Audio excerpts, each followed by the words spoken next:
A floresta nossa é úmida, não pega fogo. E uma parte considerável das pessoas que desmatam, né, às vezes no mesmo lugar até, tá certo? E toca fogo no mesmo lugar, é o indígena, é o caboclo.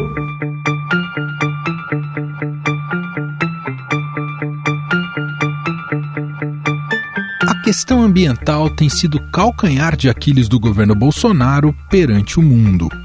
Não à toa, diversos países, como a França, ameaçam não comprar produtos agrícolas brasileiros caso uma política efetiva de preservação do meio ambiente não seja implantada no país. O senhor Macron queria que ele, ao lado do Raoni, viesse anunciar decisões para a nossa questão ambiental. Dele um rotundo não.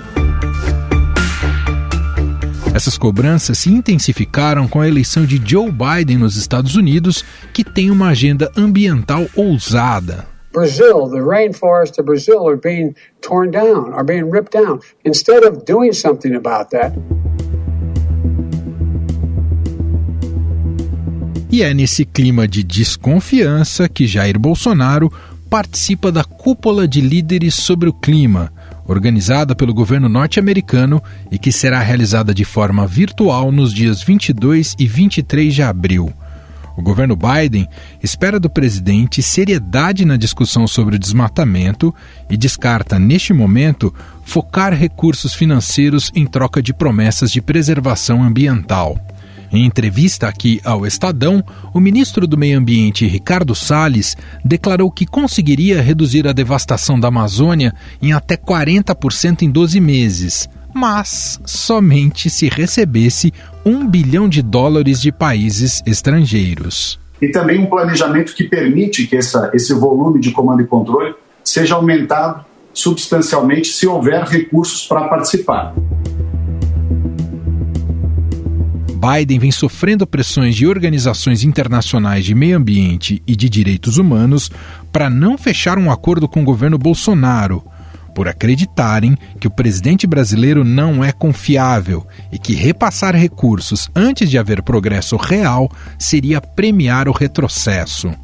Até os atores Leonardo DiCaprio e Mark Ruffalo se juntaram à ofensiva contra um acordo com o Brasil. Eu gostaria de convidar o nosso mais recente crítico, o nosso ator Leonardo DiCaprio, para ir comigo aqui a São Gabriel da Cachoeira. Nós fazemos uma marcha de 8 horas pela selva e aí entenderá melhor, não é, como funcionam as coisas, não é, nessa imensa região. Essa declaração foi dada pelo vice-presidente Hamilton Mourão. Sobre essas questões envolvendo o governo de Jair Bolsonaro e do norte-americano Joe Biden, a gente vai agora até Washington conversar com a correspondente do Estadão, Beatriz Bula. Olá, Bia, tudo bem? Oi, Emanuel, tudo bem? E por aí? Tudo bem, Bia.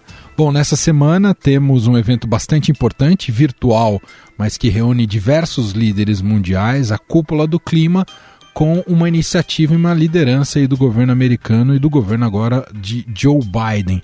Primeiro eu queria que você falasse sobre este aspecto, Bia, essa retomada dos Estados Unidos tentando ser protagonista na agenda ambiental. Ele dá um sinal importante com essa Cúpula do Clima, que é o sinal de que eles estão novamente na mesa de discussão de formas de tentar conter as mudanças climáticas, né? Tentar discutir aí formas de preservação ambiental e que mais do que isso, que eles querem liderar essa agenda. E por que isso é importante agora? Porque nos últimos 4 anos, o governo americano não só abriu mão de compromissos assumidos internacionalmente, né, como, por exemplo, se retirando aí do Acordo Climático de Paris, como também passou a criticar consensos científicos em torno das questões climáticas, né? Na presidência do presidente Donald Trump, a Casa Branca minimizava a gravidade dos efeitos do aquecimento global e, enfim, falava em alarmismo climático quando estava em discussão essa questão ambiental. É um sinal importante do governo Biden que no primeiro dia do seu mandato fez questão de recolocar o país no Acordo Climático de Paris, lembrando que foi o Biden foi parte do governo que assinou o Acordo de Paris, né, o governo Obama. Então, ele já mandou essa mensagem no seu primeiro dia de governo, e aí quando ele organiza essa reunião com líderes, com 40 líderes mundiais, ele está tentando sinalizar que a busca do governo atual americano é por uma liderança nesse sentido que ele prometeu fazer, prometeu que seria um dos pilares da sua política doméstica e também da sua política externa. Portanto, que eles vão levar em consideração como os outros países tratam desse assunto e vão pressionar os outros países a se comprometerem com metas mais ambiciosas e que eles consideram isso para definir aí suas parcerias, seus aliados. Como é que está sendo recebido o evento aí em território americano, seja pela imprensa, especialistas, com ceticismo, com otimismo, com euforia? Como é que é, Bia? É visto como um momento importante do governo Biden, em que eles devem renovar esses compromissos e também para ver o que é possível obter aí, não só de aliados, como também em relação a potenciais rivais, como a China. Então, há uma avaliação de que não basta os Estados Unidos estarem comprometidos, apesar disso demonstrar aí e ser capaz de gerar um efeito significativo no mundo todo, mas também é preciso ver o que eles vão conseguir em termos de conquistas diplomáticas, de comprometimento de outros países. E aí entraria, por exemplo, inclusive a questão do Brasil, no sentido de que tudo que Washington conseguir de comprometimento de líderes estrangeiros, além do que eles vinham fazendo no governo passado americano, ou seja, para além do que já vinha sendo feito antes do Biden tomar posse, vai ser visto, vai ser entendido, vendido como uma conquista diplomática importante do governo Biden. Agora, se não se conseguir obter compromissos significativos por parte de importantes emissores, como a China, ou importantes potências ambientais, como o Brasil, isso vai ser entendido aí também como um fracasso diplomático por parte do governo Biden, mas são aguardados vários tipos de anúncio por parte da Casa Branca, ou seja, sinais de que eles mesmos vão fazer a parte deles, vão dar andamento a esse projeto, independentemente dos compromissos dos demais. Para a gente fechar, Bia, a relação do governo americano para esse evento com o governo brasileiro, especialmente a cobrança em relação a desmatamento e queimadas aqui no Brasil, proteção, evidentemente, à Amazônia. O Brasil, tudo indica, quer dinheiro dos Estados Unidos e de outros países, mas ainda não mostrou que fez a lição de casa. Eu sei que o governo Biden vem sofrendo diversas pressões, seja da sociedade civil ou até do mundo político. O que a gente pode esperar dessa relação, hein, Bia? Esse evento, Emanuel, essa cúpula, é o momento mais importante da relação bilateral Brasil e Estados Unidos no governo Joe Biden, pelo menos do que a gente tem em vista já, né? Do que a gente consegue ver que vai se desdobrar dessa relação entre os dois países. Desde a campanha presidencial, o Biden deixou claro qual era a prioridade dele na relação com o Brasil, e é a questão ambiental. Então, a gente tem dois governos que não são alinhados em questões políticas, muito pelo contrário, né? Governo Bolsonaro e governo Biden. A agenda comum entre os dois depende, e o salto de qualidade na relação entre os dois países depende de um sucesso, de um bom entendimento nesta cúpula, nesse evento. Então há uma pressão muito grande por parte dos americanos para que o governo Bolsonaro se comprometa com metas concretas. O que a gente teve foi o Bolsonaro agora enviando uma carta ao Biden para falar que se comprometeria com o fim do desmatamento ilegal até 2030 e uma série de outras metas aí e compromissos que ele assume em nome do Brasil. Mas qual é o retorno que a gente tem até agora do governo americano? O retorno é de que é importante, né, esse comprometimento, esse compromisso, esse sinal que o Bolsonaro manda, ele é bem visto aqui, mas eles aguardam ações imediatas, ou seja, não em 2030, agora, em 2021, para que essas promessas se tornem resultados tangíveis. Foram mais ou menos essas as palavras que o nome mais importante do governo Biden para clima, que é o do diplomata John Kerry, né, um diplomata, alto diplomata aqui nos Estados Unidos. Foi mais ou menos esse o recado que ele deu numa publicação feita no Twitter na sexta-feira, uma das raras vezes em que ele se pronuncia on the records, aí, né, publicamente sobre o Bolsonaro, e foi isso que ele falou. apreciamos o recado do Bolsonaro, compromisso com o fim do desmatamento ilegal, mas queremos ver ações imediatas e engajamento com populações indígenas e com a sociedade civil para tornar isso um resultado concreto. Mais um recado, né? As organizações ambientais, a sociedade civil de uma maneira geral, tem buscado o governo americano e através aí, contando também com o apoio e articulação de parlamentares democratas, inclusive importantes senadores democratas, para colocar a visão deles de como estão as coisas, né? Esvaziamento de órgãos ambientais no governo Bolsonaro, enfim, e também é isso que o governo americano vem cobrando. Então, já que vocês falam que vocês estão comprometidos, então a gente quer ver também vocês trabalharem com essas lideranças que são lideranças históricas locais na preservação da Amazônia, algo que ficou completamente escanteado durante o governo Bolsonaro, né? Esse contato com ONGs, muito pelo contrário, né? O governo do presidente Bolsonaro critica essas lideranças e ONGs que trabalham ali na região. E aí a gente não deve ver um acordo bilateral entre Brasil e Estados Unidos. Não é bem isso que está em jogo aí para essa semana, mas é esperado sim um comprometimento que mostre que no futuro, lá em novembro, na cúpula do clima que vai acontecer no Reino Unido, aí sim se possa chegar a um acordo multilateral entre vários países sobre redução de emissões de carbono, sobre preservação ambiental. Então o que o governo americano está tentando fazer, costurar nessa agenda da cúpula do clima, é conseguir pavimentar o caminho para acordos futuros e mais ambiciosos com relação a isso. Muito bem, belíssimo panorama traçado aqui pra gente por Beatriz Bula. Essa semana, entre muitas pautas e muitos assuntos, esse será um foco importante, esse encontro que começa nessa quinta-feira. Obrigado, viu, Bia? Eu que agradeço, Emanuel, e até mais.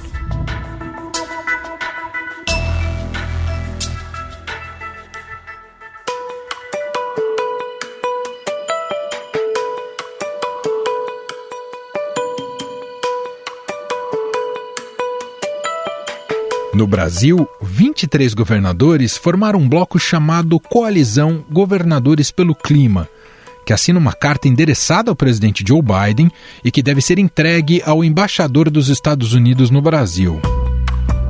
Na mensagem, eles divergem de Bolsonaro ao defender o Acordo de Paris e o cumprimento do Código Florestal para a conservação das florestas e da vegetação nativa. Recado em oposição ao ministro do Meio Ambiente, Ricardo Salles, que já verbalizou que gostaria de flexibilizar as leis para passar a boiada. Um esforço nosso aqui, enquanto estamos nesse momento de tranquilidade no aspecto de cobertura de imprensa, porque só fala de Covid, e ir passando a boiada, e mudando todo o regramento, e simplificando normas.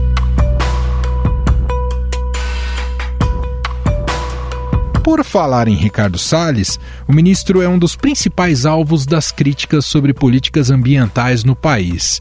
Aliás, o procurador do Ministério Público junto ao Tribunal de Contas da União, Lucas Rocha Furtado, pediu à Corte de Contas que determine o afastamento cautelar do ministro do Meio Ambiente de suas funções.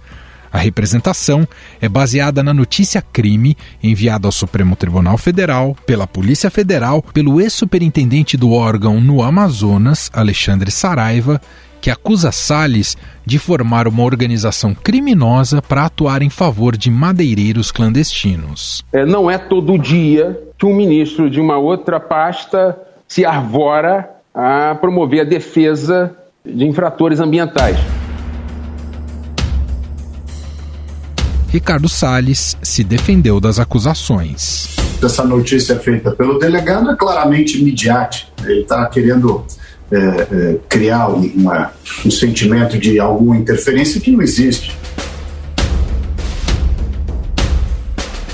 Diante de tantas polêmicas, o governo Jair Bolsonaro avalia anunciar o aumento da verba destinada ao Ministério do Meio Ambiente durante a cúpula de líderes sobre o clima.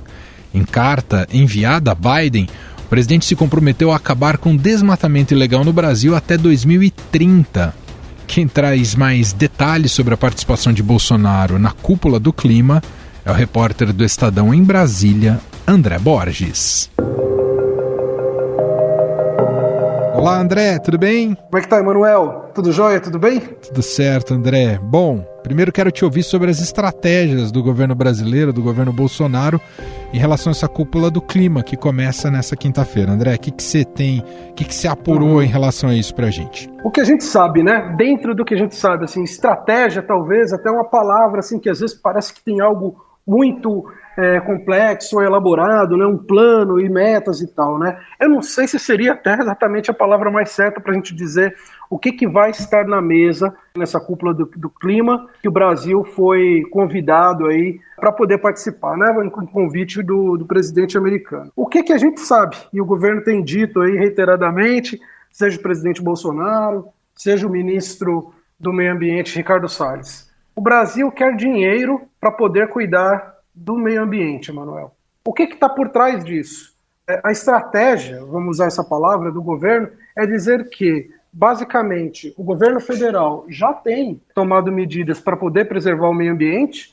Isso é a tese do governo federal, que está muito bem preservada a Amazônia, que as emissões de gases de efeito estufa também estão dentro das metas, que o Brasil tem feito a parte dele e que, portanto, para continuar a fazer esse trabalho, a gente precisa de ajuda internacional. Então, basicamente, o que os Estados Unidos vão receber do governo brasileiro é uma fatura, sabe? Assim, olha, paguem. E isso não é uma simplificação, isso é exatamente a estratégia que o governo brasileiro tem dito. A gente precisa ser remunerado para poder cuidar do meio ambiente. E o que os especialistas do setor dizem, sejam eles da própria área ambiental, sejam eles aí que trabalhem junto com a diplomacia americana, é que, na verdade, o Brasil deveria pedir isso depois, mostrar resultado efetivo do que tem feito e depois pedir resultado, né, Manuel? Ô André, e claro que toda essa situação do Brasil com pressões internas aqui da sociedade civil, pressões políticas, pressões externas de outros países, porque isso interfere também muito no aspecto econômico, na exportação de alguns dos nossos produtos. O quanto isso tem complicado e o quanto a batata está assando do ministro do Meio Ambiente, Ricardo Salles, que tem ainda o agravante da notícia crime que ficamos sabendo na semana passada, André? Olha, como se diz aqui no Goiás, como a gente brinca aqui, que mora no quadradinho em Brasília, né? Pensa numa batata que está assando e que faz tempo. Dia sim, dia não, o nome do ministro Ricardo Salles é cotado entre aqueles que devem deixar o governo, né, que vai desembarcar do governo, etc., que já se fala que teria interesses, inclusive, políticos e eleitorais para as próximas eleições, de alguma maneira e tal, mas, enfim, o que a gente vê é que o Salles, Manuel, ele incorpora, ele personifica tudo o que pensa, diz e quer o presidente Bolsonaro para essa área ambiental. A postura do Salles é uma postura de enfrentamento, né? Ela não é uma postura de entendimento com a área ambiental, de compreensão, de diálogo com a área ambiental. É uma postura de enfrentamento. Deu no que deu agora com a Polícia Federal. O próprio Estadão publicou isso um pouco mais de uma semana antes dessa confusão toda que levou à queda aí do delegado da Polícia Federal no Amazonas. O que a gente viu foi o próprio ministro, em entrevista ao Estadão, dizer que haveria irregularidades na ação, que teriam preendido madeira de produtores que atuam legalmente dentro da Amazônia, desses madeireiros e tal. Depois veio aquela viagem, né, que ele foi fazer ali para poder, digamos, ver em loco o que tinha acontecido e tal, e acabou com esse desdobramento todo. O ministro não caiu, quem caiu é o delegado da Polícia Federal, que depois chegou e falou que já tinha, inclusive, que não elaborou o pedido dele, a notícia crime, não elaborou aquilo depois de saber que sairia, disse que aquilo já estava em andamento. De fato, é um documento longo, de mais de 30 páginas, né, que o delegado tinha elaborado, elencando ali uma série de irregularidades que, no entendimento dele, o ministro Salles tem cometido para proteger criminosos que atuam no desmatamento da Amazônia, né? Agora, o desdobramento disso dentro do Supremo, como ele não enviou como processo, tem esse processo jurídico todo, né? Não foi encaminhado como um processo em si, ele mandou as informações por e-mail. Então, por enquanto, não há instauração efetiva. Veja, neste momento, imaginar uma saída, uma troca Realmente é difícil, porque o ministro já enfrentou diversos períodos de muita turbulência, né? A gente lembra aí, o primeiro ano do Bolsonaro, Emanuel, foi aqueles índices recordes, né, de queima e devastação na Amazônia. Em 2020, foram volumes recordes no Pantanal. Até o bioma, né, se escolhe o que vai acontecer. Então, assim, primeiro foi a Amazônia, depois foi o Pantanal. Neste ano a gente ainda não sabe como vai ser. O fato é que a gente está lá passando o chapéu para os americanos, falando que eles têm que ajudar o Brasil, e nós abrimos mão do Fundo Amazônia. O governo não consegue explicar isso. O Fundo Amazônia, para quem nos ouve para lembrar, é aquele fundo que era bancado, um fundo bilionário, tá? Na casa dos bilhões, quase 2 bilhões de reais repassados diretamente ao governo brasileiro. Por quem?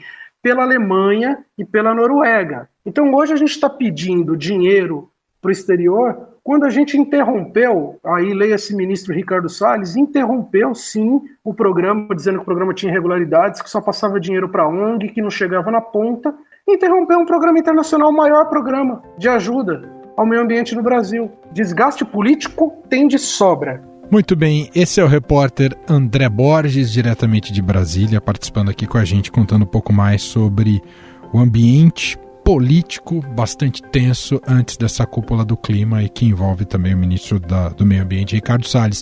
Obrigado, viu, André? Obrigado a você, Manuel. Forte abraço.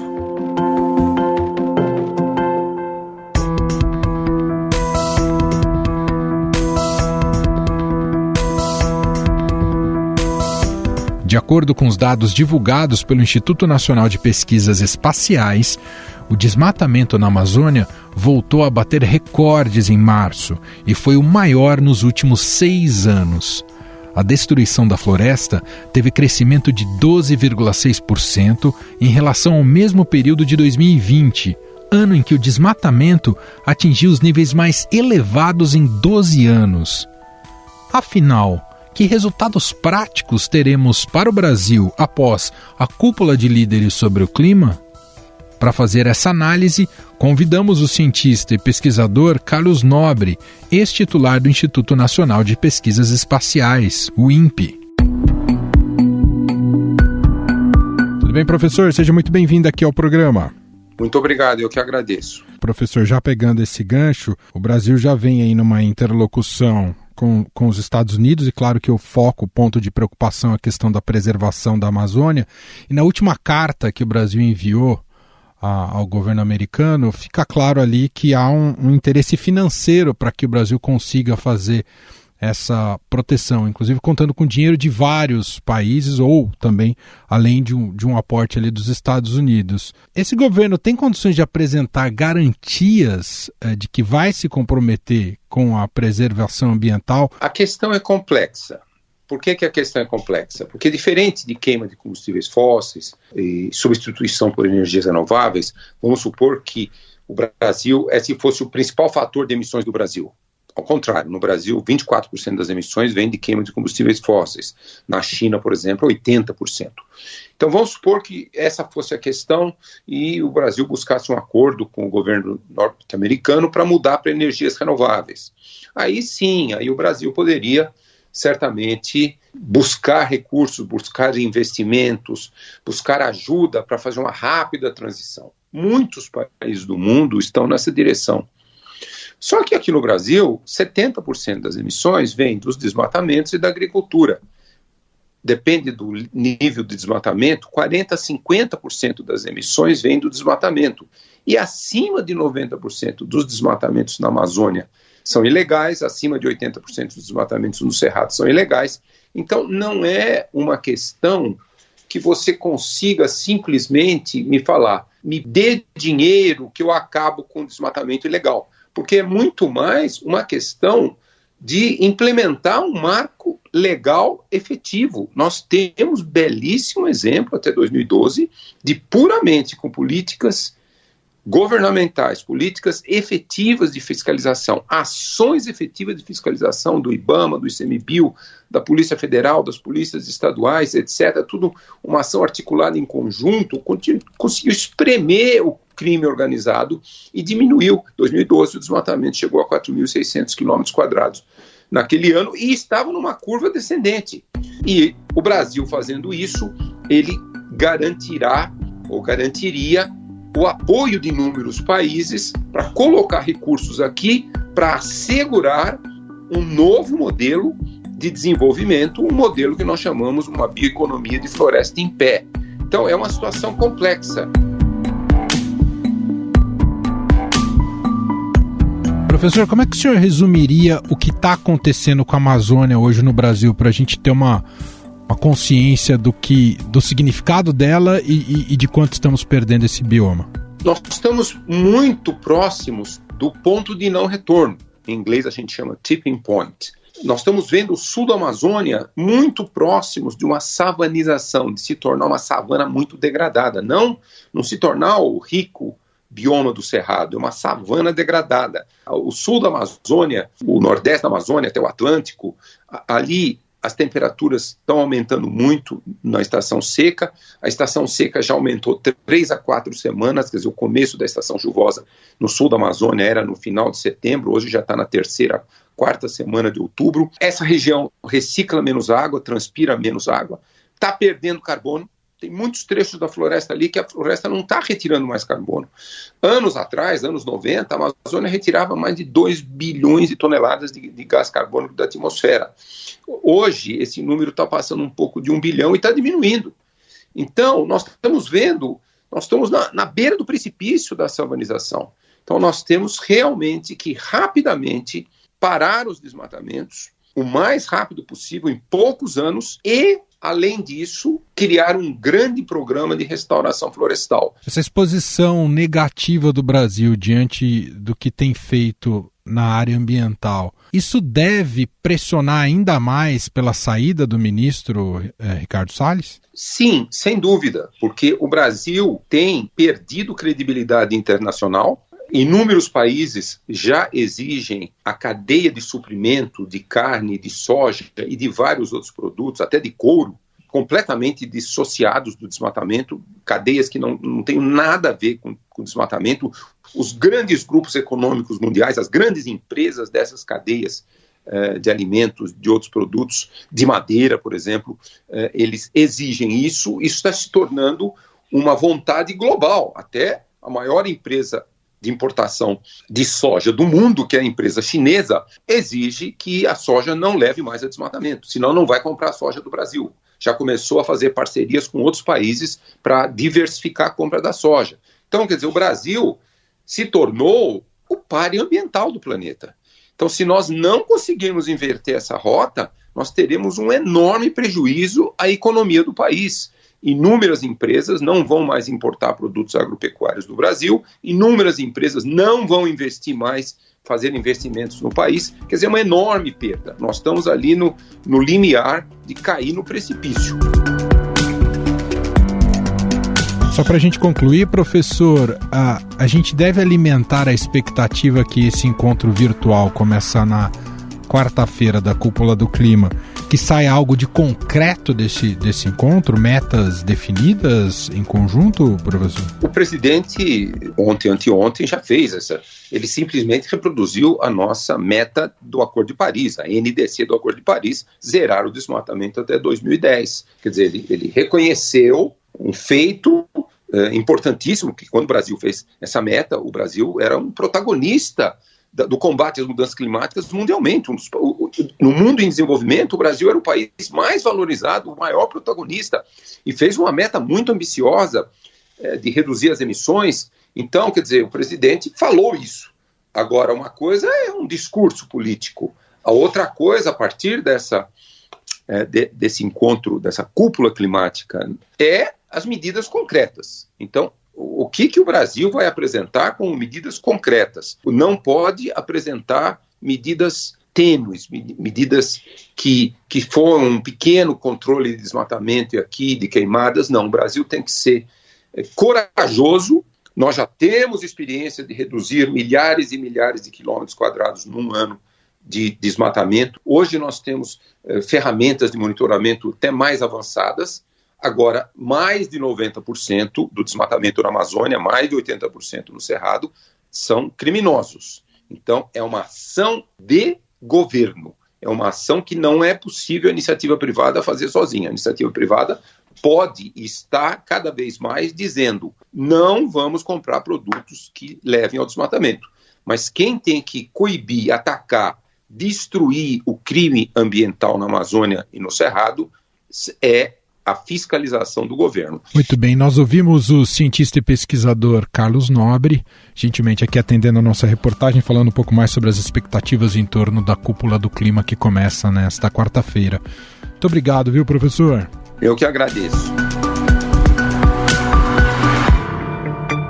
Estadão Notícias.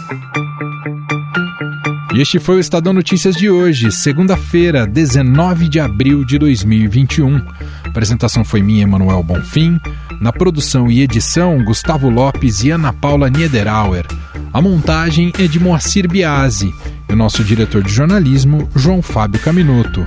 Escreva pra gente, podcast@estadão.com. Um abraço para você, uma excelente semana e até mais. Estadão Notícias. Vivemos em constante transformação e para ajudar as empresas a estarem conectadas com pessoas, nós criamos o Estadão Blue Studio, uma nova operação dedicada para criar soluções publicitárias inovadoras e orientadas à performance. O Estadão Blue Studio entrega projetos customizados, branded content, publicações e uma série de eventos consagrados pelo mercado. Não importa o tamanho do seu desafio, para nós, sempre existe uma boa solução. Estadão Blue Studio, conteúdo de alta performance.